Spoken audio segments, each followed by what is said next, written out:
Bonjour à tous. Aujourd'hui, on va se pencher sur une question qui a l'air toute simple comme ça, mais qui, en réalité, est bien plus profonde qu'il n'y paraît. Pourquoi est-ce que c'est une bonne idée de se faire accompagner pour ses décisions financières? C'est vrai, sur le papier, beaucoup de choix semblent évidents, mais vous allez voir que la réalité est souvent un peu plus complexe. Allez, prenons un exemple que tout le monde connaît. On a une somme d'argent de côté et on veut la placer.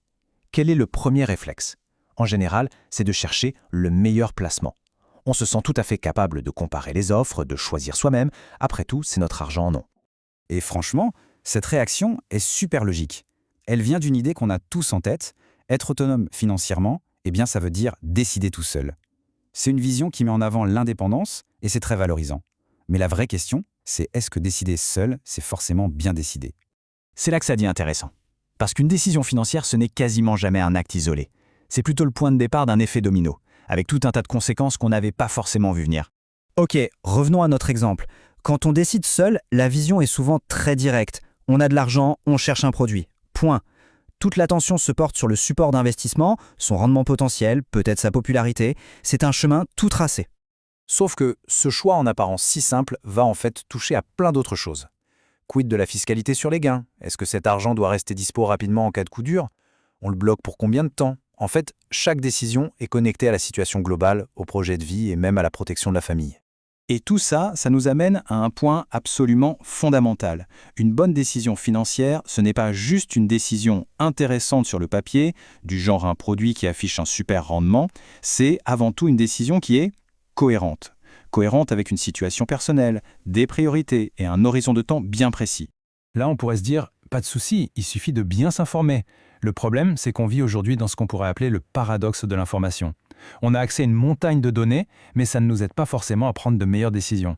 L'information, elle est littéralement partout. Des articles de blog, des vidéos, des simulateurs, des avis sur les réseaux sociaux. Tout est accessible en un clic. Et cette abondance, eh bien, ça peut donner une fausse impression de maîtrise. On accumule de l'info, mais sans vraiment construire une vision d'ensemble. Vous voyez, il y a une différence énorme entre s'informer et avoir une stratégie. L'information, c'est une accumulation de données, et parfois c'est juste du bruit. La stratégie, c'est complètement autre chose. C'est mettre de l'ordre, hiérarchiser ce qui est important, et chercher la cohérence par rapport à des objectifs clairs. On peut être un puits de séance et prendre une nouvelle décision. Et c'est précisément ici qu'un accompagnement prend tout son sens. Son rôle, ce n'est pas de vous noyer sous encore plus d'informations. Au contraire, c'est de vous aider à remettre de l'ordre, à y voir plus clair dans tout ça. Sans méthode, c'est souvent un peu le bazar dans la tête. On pense au rendement, en même temps au risque, on pense à la solution, puis à l'objectif. Tout s'en mêle et on ne sait plus par quel bout prendre le problème.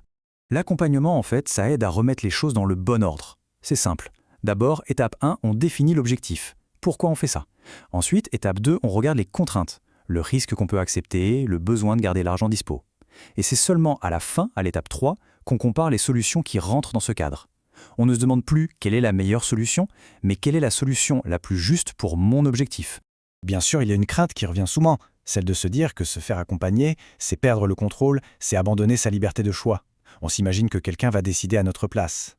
Mais en réalité, c'est exactement l'inverse. Un bon accompagnement, ça ne remplace pas la décision finale. Ça l'éclaire. C'est comme allumer la lumière dans une pièce. Quand les enjeux sont clairs, quand on a une vision globale des conséquences, on décide mieux, on décide avec plus de confiance. La liberté de choix est plus grande, pas plus petite. Allez, passons maintenant aux erreurs classiques. Les pièges dans lesquels on tombe souvent quand on décide seul, par manque de méthode ou de recul. La première, c'est de décider dans l'urgence. La pression n'a jamais été une bonne conseillère. La deuxième, on en a déjà parlé, c'est de tomber amoureux d'un produit avant même de savoir à quoi il va servir. La troisième erreur, c'est de raisonner en silo. On optimise un petit truc, mais on crée un déséquilibre ailleurs. Et enfin, la quatrième, c'est de confondre simple et facile et de prendre une décision à la va-vite. Alors, si on devait résumer l'idée centrale de toute cette analyse, ce serait de viser une seule chose dans ses choix financiers, la cohérence. Pour ça, il y a 4 points essentiels à garder en mémoire. Premièrement, une décision financière a quasiment toujours plusieurs dimensions. Deuxièmement, accumuler de l'info, c'est bien, mais mettre ses priorités en ordre, c'est mieux. Troisièmement, un accompagnement, ça sert à y voir clair avant de se lancer. Et enfin, le plus important, une bonne décision, c'est une décision cohérente. Finalement, tout se résume peut-être dans cette simple phrase. L'enjeu, ce n'est pas d'aller vite, c'est de viser juste. Juste par rapport à une situation unique et des objectifs qui sont personnels. Et c'est cette recherche de justesse qui donne toute sa valeur à une approche plus structurée et parfois accompagnée. Merci d'avoir suivi cette analyse.